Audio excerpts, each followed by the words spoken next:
आज मैं सिक्थे सुन्नुभयो म बोलेको सुनेहा हजुरको स्टाफ नम्बर भनिदिनु न 78 हजुर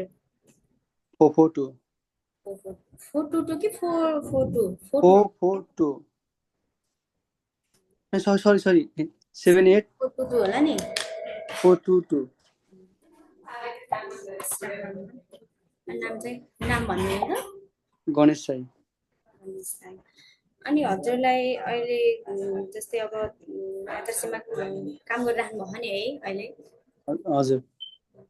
अनि त्यस्तो कम्पनी छोड्ने केही प्लान गर्नुभयो र सायद 1 महिना भित्र छोड्छु 1 महिना जति लाग्छ होला टाइम म सायद छोड्छु होला 1 महिनापछि भन्नुभएको उम्, अनि एग्रिमेन्ट अनुसार नै काम गरिराख्नु भएको छ अहिलेसम्म त्यो भन्दा नि ओभर काम भइरहेको भनौँ न एग्रिमेन्ट भन्दा पनि एग्रिमेन्ट थपेर त्यसपछि एचआरसी बाहेक कुनै त्यस्तो अरू काम गर्नुभयो र एचआरसी बाहेक अरू ठाउँमा नै गराएन अनि कन्ट्याक्ट पेपर अनुसार कन्ट्याक्ट अनुसार चाहिँ स्यालेरी राम्रैसँग पाउनुभयो पाइरह पाइराख्नु भयो नि टाइममा पाइराख्नु भयो अनि हजुरको स्वास्थ्य अवस्था कस्तो छ राम्रै हो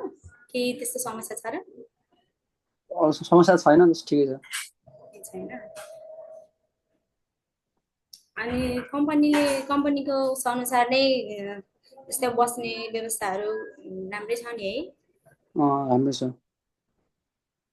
अनि हजुरलाई काम जस्तै अब काम गर्दाखेरि कसैले त्यस्तो डर देखाउने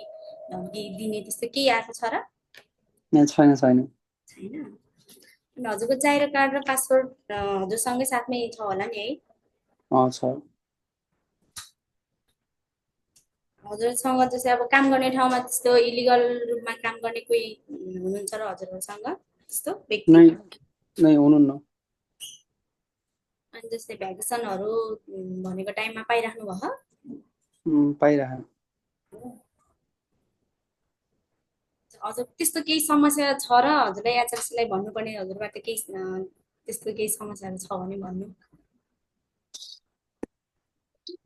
त्यस्तो अहिले छैन पहिला थियो अब एचआरसीले यस्तो भइहाल्यो गरिदियो अब भन्ने खालको त्यस्तो केही एचआरसीलाई भन्नुपर्ने रिक्वेस्ट गर्नुपर्ने केही छ र त्यस्तो पहिला चाहिँ थियो अब चाहिँ अब म एकदम छिटो छोड्न लाग्यो नि त कम्पनी त्यही भएर चाहिँ अब के भन्नु छैन अब छैन केही नै हुन्छ हजुरलाई त्यस्तो केही समस्या पऱ्यो भने चाहिँ हामीलाई मेसेज गर्दा हुन्छ कल गर्दा हुन्छ हुन्छ हुन्छ गर्न यही उसको लागि चाहिँ यति नै ल पठाउनु नि त हुन्छ हस् हस् हुन्छ